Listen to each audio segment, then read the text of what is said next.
The fruit you ate this morning, the one you thought was the safe choice, might be the exact thing keeping your blood sugar high. Not bread, not sugar, fruit. I've been an internal medicine doctor for 28 years, and the pattern I keep seeing in my exam room, it's always the same conversation.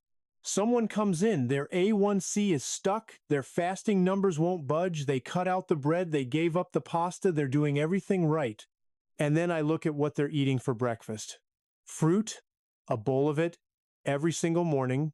Here's the thing most people don't realize, and most doctors don't take the time to explain, and honestly, the label on the bag won't tell you either, so nobody is telling you until today.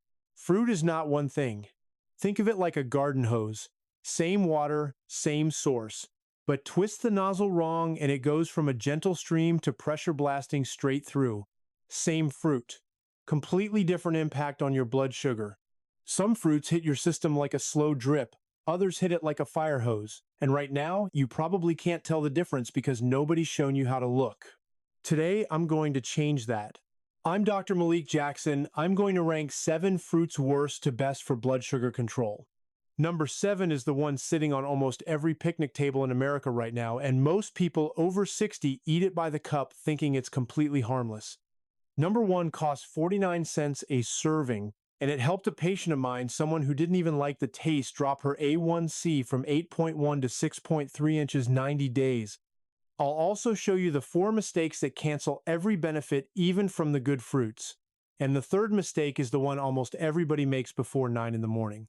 Stay with me, because by the end of this, you're going to look at your grocery cart completely differently. Before we start, drop your current fasting blood sugar in the comments right now, whatever the number is. High, low, don't know yet. I read every single one. I'm a doctor, not your doctor. Everything here is for educational purposes only. Always work with your own physician before making changes. Now let me tell you about Raymond. Raymond slid that printout across my desk without saying a word. Color-coded by meal every single day since January. Calories, macros, step count, sleep hours, all of it. I looked at it for maybe 30 seconds. Then I looked at him. I said, "Raymond, I see the problem." He said, "Finally." He was 67, retired engineer out of Tampa. His fasting blood sugar had been sitting at 141 every single morning for 7 months. Not 139. Not 143, 141, like a machine that was set to that number. He'd cut out white rice months ago, gave up the sourdough he loved, stopped eating pasta entirely, and nothing moved. But right there on his log, every morning, same thing. A banana, a handful of grapes, sometimes a cup of pineapple, all of it before his eggs, before his coffee, before anything else hit his stomach. He called it his clean start. Raymond wasn't being careless. He was being careful based on everything his doctor told him, everything the labels said, and none of it explained what was actually happening inside his body at 7 in the morning. So let me show you exactly what was happening, because once you understand this, the rest of this video is going to make complete sense. Here's what most people don't know about fruit sugar. Fructose, the sugar inside fruit, doesn't behave like the sugar in a cookie or a piece of bread. It doesn't go straight into your bloodstream. It takes a detour. It goes to your liver first. Think of your liver like a small-town post office with one clerk behind the counter. When mail comes in at a normal pace, a few letters, a package here and there, that clerk handles everything fine. Blood sugar stays stable. But now imagine someone dumps 500 packages through the door all at once. That clerk can't sort them, can't process them fast enough, so they start stacking up in the back. And the post office starts doing something desperate. It starts converting those unprocessed packages into something it can store quickly: fat. That's exactly what your liver does when too much fructose arrives too fast with no fiber to slow it down. And then this is the part that explained Raymond's numbers. The liver does something else. It starts ignoring insulin signals. Doctors call it hepatic insulin resistance. I just call it a burned out post office. And once that happens, your fasting blood sugar climbs even while you sleep, even 12 hours after your last meal. That's why Raymond's number was 141 every single morning. Not because of dinner, not because of stress, because of fruit, at 7 a.m. on an empty stomach. Now, here's what determines whether a fruit helps you or hurts you. Three things, just three: fiber content, how much of a protective barrier exists, polyphenol level, natural compounds that slow absorption, and the speed at which sugar reaches your liver. Get those three right, and fruit becomes medicine. Get them wrong, and it hits your liver like that post office getting 500 packages before the doors even open. Hold that image, because it explains every single fruit I'm about to show you. Before I get into the rankings, I want you to think about something for a second. You've probably been told your whole life that fruit is safe, natural, healthy, and I'm not here to tell you that's completely wrong. But I am here to tell you that safe depends entirely on which fruit, how much, and when. By the end of this video, you're going to know exactly which fruits belong in your morning and which ones belong nowhere near an empty stomach. Let's start at the bottom. Number 7, watermelon. Picture a 4th of July cookout. Hot afternoon, backyard full of people. And there's that big green watermelon sitting on the picnic table like it owns the place. Nobody thinks twice about it. It's mostly water, right? How bad could it be? Here's the number that changes things. The glycemic index of watermelon is 72. That puts it higher than white bread, higher than a baked potato. Now, in a small amount, the glycemic load is technically manageable. Watermelon is mostly water, so 1 cup is probably fine. But here's the trap. Nobody eats 1 cup of watermelon at a cookout. You eat 2-3 cups sitting outside, nothing else in your stomach yet. And at that point, you've just sent a flood of sugar to a liver that has no fiber buffer and no protection. The fix is simple. Eat it after protein, a small portion, never alone. That one change, eating watermelon after your meal instead of before, can cut the blood sugar impact by nearly half. A personal watermelon at Costco runs under $4. Slice it ahead of time, 1 cup after dinner. That's the rule. Number 6, pineapple. This one frustrates me more than almost any other fruit, because pineapple has incredible marketing. People hear bromelain, the enzyme in pineapple, linked to reduced inflammation, and they think, if it has that, it must be good for everything. Good for my joints, good for digestion, good for my blood sugar. Here's the part nobody separates out. Bromelain is good for your joints. It is not good for your blood sugar. Those are two completely different systems. Think of it like a car with a great sound system but no working brakes. The feature is real. It just doesn't help with the thing that matters most right now.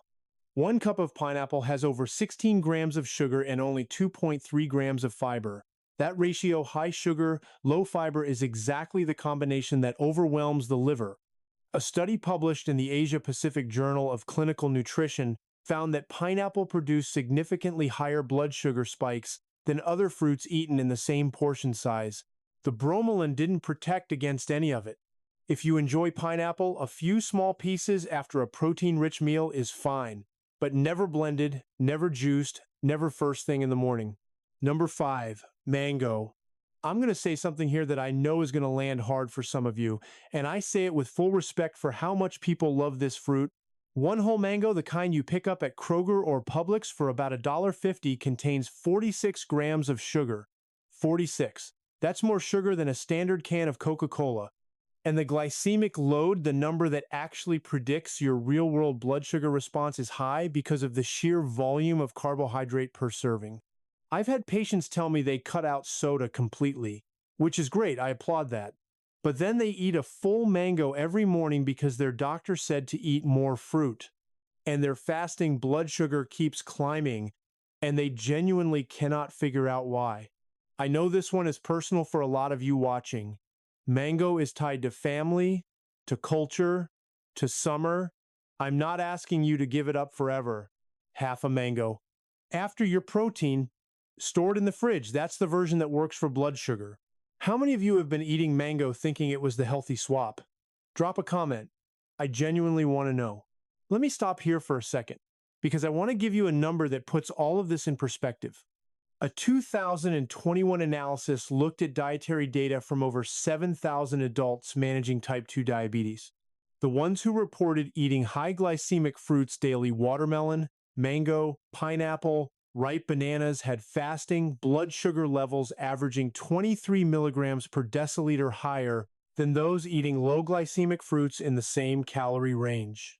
23 points, just from fruit choice, not total sugar intake, not exercise, not medication, fruit choice alone. That's the difference between an A1C of 7.1 and 7.8. For a lot of people, that's the difference between managing with food or getting pushed toward a stronger medication. I want that to land, because what comes next is how you get to the other side of that number. Number 4, grapes. This is the one I call the poker chip problem. You ever sit at a poker table and watch someone stack chips and then lose them one at a time? Each chip feels small, insignificant. You barely notice when one leaves your hand. And then suddenly you look down and the whole stack is gone. Grapes work exactly like that on your blood sugar. One grape tiny, harmless. But nobody eats one grape. You sit down with a bowl while you're watching the news, and 45 minutes later you've eaten 40, 50 grapes, and you never once made a conscious decision to keep going. 50 grapes is around 36 grams of sugar. That's 9 teaspoons of sugar from something you never even thought of as a splurge. The glycemic index of grapes sits around 59 moderate, but the portion trap is what gets people. No peel to slow you down, no pit to make you pause, just small, sweet, easy to pop. Here's something worth knowing though. The skin of a grape contains resveratrol, a compound genuinely good for your cardiovascular system. So the medicine is in the skin, the sugar is in everything else. 10 grapes, count it out, after a meal, not a bowl, not a handful, 10. That's the number that keeps the benefit without triggering the portion trap. Number 3, banana. This is the fruit I get more questions about than anything else. Can I eat bananas? Are bananas bad for me? My doctor told me to stop eating bananas entirely. And my answer is always the same. It depends on one thing. The ripeness. Here's the science that most people have never heard. The starch inside a banana actually changes its molecular structure as the fruit ripens. A green banana still firm, slightly bitter is loaded with something called resistant starch. Resistant starch doesn't get digested in your small intestine. It passes through to your colon, it feeds your gut bacteria, and it does not spike your blood sugar. But a ripe banana, yellow, soft, spotted, that resistant starch has converted into simple sugars. Same banana, same size, same weight, completely different chemistry. Completely different blood sugar response. A study published in Diabetic Medicine showed that unripe banana significantly reduced fasting blood sugar and improved insulin sensitivity in type 2 diabetic patients over 12 weeks. The glycemic index of a green banana is around 30 to 40. The glycemic index of a ripe banana, 62. Same fruit, different number, different body response. Think about the bananas sitting on your counter right now. Yellow, spotted, or still a little green. That color is telling you something important. Here's the part most dietitians skip. A green banana sliced and cooled in the refrigerator for 2 hours actually increases its resistant starch even further. Cooling converts more starch into the resistant form. Same trick that works with cooled rice and potatoes. Slightly green, sliced, cooled. That's a completely different food than the spotted one you've been grabbing on your way out the door. Number 2, apple. There's a reason that old saying stuck around, an apple a day. And for once the science actually backs it up, but only if you eat it right, and most people aren't. The key compound in apples is pectin. Pectin is a soluble fiber found in the flesh but mostly in the skin. When pectin hits your stomach, it forms a slow-moving gel that lines your digestive tract. Imagine pouring maple syrup through a coffee filter. Everything slows way down. The sugar from the apple and from whatever you ate with it enters your bloodstream gradually instead of all at once. A study published in Diabetologia found that pectin reduced post-meal insulin demand by 35%. 35% less insulin needed from a fiber already inside the apple, not a supplement, not a pill, the apple itself with the skin on. Here's the mistake I see constantly. People peel their apples, or they eat applesauce, or they drink apple juice. The moment you remove the skin or break down the fiber, you lose the pectin effect completely. Apple juice has zero pectin benefit. Applesauce has minimal. A whole apple with the skin on, that's where the medicine is. And here's the sequencing piece that most people miss. A 2022 study from Japan, published in Foods, found that eating an apple before a carbohydrate meal significantly delayed the glucose peak and reduced the overall spike. The ideal sequence is protein first, then apple, then your carbohydrates, protein, apple, carbs. That three-part order gives you the strongest blood sugar protection of any meal structure I've seen in the research. A Fuji or Gala apple at Aldi or Target runs about 70 to 90 cents. Slice it, eat it with the skin on, after your protein at lunch.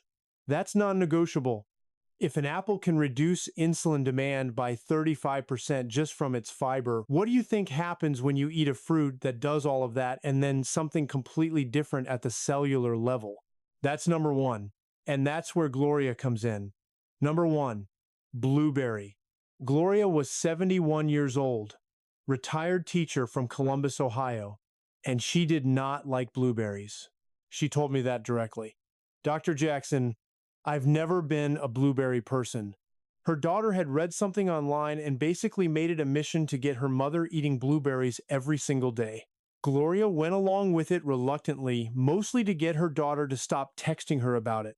She came in for a follow-up 90 days later. I wasn't expecting much. She was already on metformin. Her A1C had been sitting at 8.1 for over a year. Her endocrinologist had been talking about adding a second medication. I pulled up her numbers. A1C 6.3. I looked at her. I looked at the chart. I looked at her again. She said, I told you I didn't even like them. Here's what was happening inside Gloria's body every morning when she ate those blueberries. The deep blue color in blueberries, that pigment comes from compounds called anthocyanins. And when anthocyanins enter your bloodstream, they activate a cellular mechanism that researchers describe as a master switch. Here's the simple version. Your cells have doors. When you have insulin resistance, those doors are jammed. Glucose piles up in your bloodstream because it can't get into the cells where it belongs. Anthocyanins essentially pick the lock. They activate a pathway that forces those cell doors open. Glucose moves out of the blood and into the cell.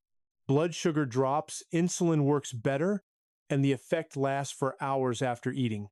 A randomized double-blind placebo-controlled study published in the Journal of Nutrition in 2010, led by Dr. April Stoll at Pennington Biomedical Research Center, gave obese insulin-resistant adults the equivalent of 2 servings of blueberry powder daily. After 6 weeks, the blueberry group showed significantly improved insulin sensitivity compared to placebo. Their cells started responding to insulin again, not from a drug, not from a procedure, from a fruit. A meta-analysis of 22 randomized controlled trials published in Nutrition, Metabolism, and Cardiovascular Diseases in 2022 found that blueberry intake reduced fasting blood glucose by nearly 18 milligrams per deciliter and reduced A1C by 0.32% in people with type 2 diabetes. For someone sitting at 7.4 trying to break below 7, that 0.32 could be the entire difference. In a 2021 trial from the University of East Anglia, published in Clinical Nutrition, tested 1 cup of fresh blueberries daily in adults with metabolic syndrome, average age 63. The blueberry group showed lower fasting glucose, lower insulin levels, and improved cholesterol in people who already had metabolic dysfunction. Not healthy college students in a lab, people like many of you watching right now. The cost? A 2-pound bag of frozen blueberries at Walmart or Aldi runs between $5 and $7. 1 serving, half a cup, costs about 49 cents. Frozen works just as well as fresh. In some cases better because the berries are flash frozen at peak ripeness, which locks in the anthocyanin content. Before I give you the action plan, I want to hear from you right now. Drop your current A1C in the comments or your fasting blood sugar from this morning. Whatever it is, I read every single one. Now, before you go home and start adding blueberries to everything, I need to stop you, because there are 4 mistakes that cancel out every benefit I just described. Mistake 1, fruit juice, any kind. The moment you juice a fruit, any fruit, you strip out the fiber and concentrate the sugar. A glass of orange juice has 21 grams of sugar, apple juice has 24, and that sugar hits your liver in minutes. No fiber to slow it, no pectin to form a gel. Just liquid fructose moving fast. Drinking fruit juice is metabolically equivalent to drinking a soda. I don't care what the label says. No sugar added doesn't mean no sugar. The sugar was already there. You just removed the part that protected you from it. Take the juice out of your refrigerator. Replace it with whole fruit eaten at the right time. That's not optional. That's the foundation. Mistake 2. Fruit in a blender. I know smoothies look healthy. I know the internet is full of smoothie recipes that make it feel like a medical procedure. But the moment you blend fruit, you shred the fiber matrix. The fiber is still technically present, but it's broken into pieces so small it can no longer form a protective gel.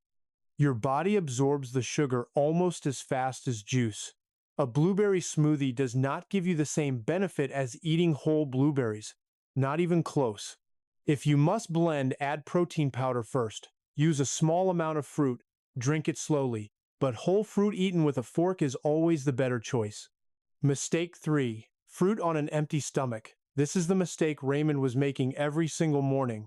You wake up, you reach for fruit. Nothing else in your stomach, no protein, no fat, no fiber from a previous meal. That fruit sugar hits your bloodstream with nothing to slow it down. Your liver gets the full load all at once, and your blood sugar spikes before your day even starts. The fix is simple: protein first, then fruit. Even a few bites of Greek yogurt or a boiled egg before your fruit changes the absorption curve significantly. Your insulin sensitivity is also naturally lower in the early morning. That's just how your body runs before it fully wakes up, which means fruit on an empty stomach at 7 a.m. hits harder than the same fruit eaten at noon. Timing matters as much as choice. Mistake 4. Dried fruit, raisins, dried mango, dried cranberries, dates. These are sugar bombs wearing a health costume. A quarter cup of raisins has 29 grams of sugar. 29. And because the water is removed, you eat more volume without feeling full. The fiber is still there, but the sugar-to-fiber ratio is so extreme that the fiber can't keep up. One more thing, and this is important. If you're taking warfarin or any blood thinner, pay extra attention here. Some dried fruits, especially cranberries, can interact with warfarin and affect your INR levels. Talk to your doctor before adding any concentrated fruit product to your routine. Results may vary. This is not medical advice. 4 mistakes. 4 things to cut: juice, blender, empty stomach, dried fruit. Eliminate those 4, and every fruit on this list starts working for you instead of against you. Now the action plan. And I'm going to walk you through it the same way I walked Gloria through it at her appointment. Because she didn't need a 7-step protocol, she needed to see what one real morning looks like, so let me show you. Gloria wakes up, she scrambles 2 eggs. While they're cooking, she pulls out her bag of frozen blueberries from the freezer. The 2-pound bag from Aldi, $5, lasts her 2 weeks. She spoons half a cup into a bowl of Greek yogurt. Lets the blueberries thaw while she eats her eggs first. Then she eats the yogurt. That's it. That's step 1. Eggs first, blueberries after, every single morning. No variation, no decision fatigue, just that one locked-in habit. Here's why the order matters. Protein first slows everything down. It's the difference between a spike and a gradual rise. One goes before the other, every time. At lunch, if she wants fruit, 1 small apple, skin on, sliced. After her chicken or her salad with some cheese. Not before, not as a snack by itself. After the meal, at dinner, no fruit. Her body processes sugar less efficiently later in the day. Fruit before bed, even good fruit, works against her overnight. She saves it for earlier when her metabolism is running better. The portion rules she follows: half a cup of berries, 1 small apple, or 10 grapes counted out. Not a bowl, not a handful. A measured amount every time. And I know what some of you are already thinking. Am I supposed to eat blueberries every single day forever? No. Here's how Gloria rotates it. Monday, blueberries and Greek yogurt. Wednesday, strawberries sliced over cottage cheese. Friday, a small apple with almond butter after lunch. Same principle. Low glycemic fruit. After protein, measured portion. The flavors change, the rules don't. One more thing she did that first week: she opened her refrigerator and took out the orange juice, the apple juice, the grape juice, all of it. She said, "I've been drinking orange juice every morning for 40 years. I said, "I know. and it's been working against you for 40 years. If it comes in a bottle and says fruit on the label, it's not fruit anymore, it's sugar with a good publicist. That week, she tracked her fasting blood sugar every morning. By day 3, the number started moving. 7 steps, 1 week, 1 morning at a time. That's all this takes. Here's what I want to leave you with. This was never really about fruit. Not at its core. It was about the gap between what we're told is healthy and what actually happens inside our bodies when we act on that advice without the full picture. Raymond's numbers started moving within 2 weeks, not because he did anything extreme. He stopped eating fruit on an empty stomach and switched his morning banana for half a cup of frozen blueberries after his eggs. His fasting blood sugar went from 141 to 112. In 19 days, he sent me that spreadsheet. Still color-coded, the 112 was highlighted in green. Gloria still doesn't love blueberries. She told me that at her last appointment, but she eats them every morning because an A1C of 6.3 is a feeling that outweighs the taste of any fruit. And me? I was 51 when I got my own pre-diabetes diagnosis. I know what it feels like to sit in that chair, to look at a number on a lab report and realize your body is telling you something you weren't ready to hear. I changed what I ate for breakfast, I stopped juicing, started timing, and my numbers came back to normal range within 4 months. I tell you that not to make this about me, but because I want you to know that the person talking to you today has stood exactly where you're standing. You are not behind, you are not broken, you are someone who just got information that nobody bothered to give you before, and that changes everything. Always work with your own physician, especially if you're managing a chronic condition or taking medication. What works for one person may need to be adjusted for another. This is education. Your doctor is your partner in applying it. Here's something I want you to write down. The goal isn't a perfect diet. The goal is understanding what your body is actually responding to and making one better choice at a time. If this video gave you even one thing you're going to do differently tomorrow morning, then it did exactly what I needed it to do. Drop your starting number in the comments. A1C, fasting blood sugar, whatever you've got.